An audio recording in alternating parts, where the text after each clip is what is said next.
Welcome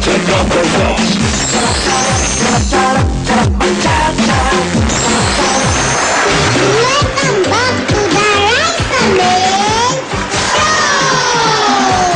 Ito na po yung tanong ko kay Ate Gretchen. Sasagutin niya na po. Ate Gretchen, basahin niyo na po. Bakit may iba't ibang bola para sa iba't ibang sports? Bakit nga po ba?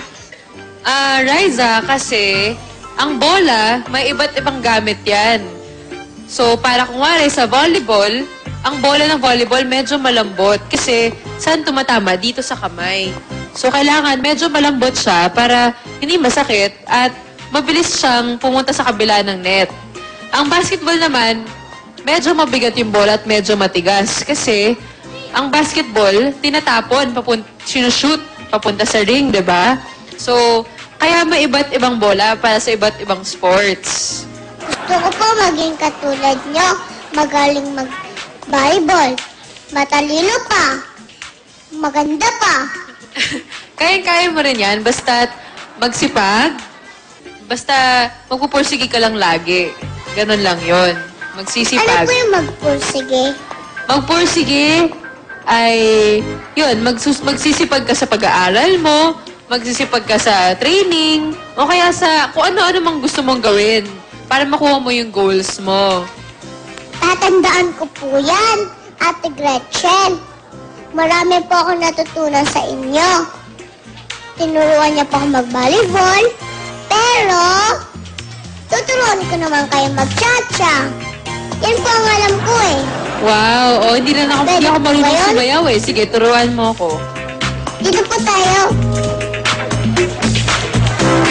Mga double cards! Ate Gretchen, ho! Palakpakan na may kasama sigawan! Magcha-cha-cha kaming dalawa! Ganito po magcha-cha, Ate Gretchen. Sige, paano? Taas ang kamay.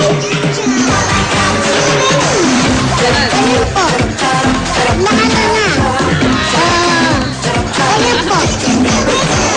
Dalawang beses po.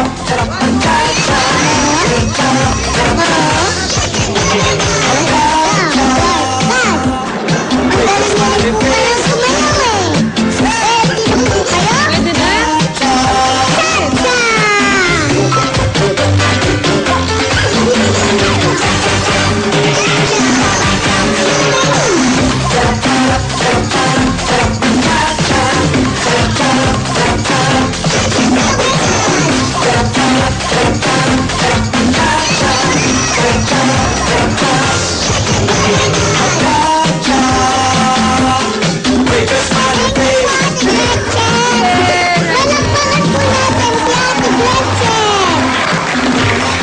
Sandali lang po ah.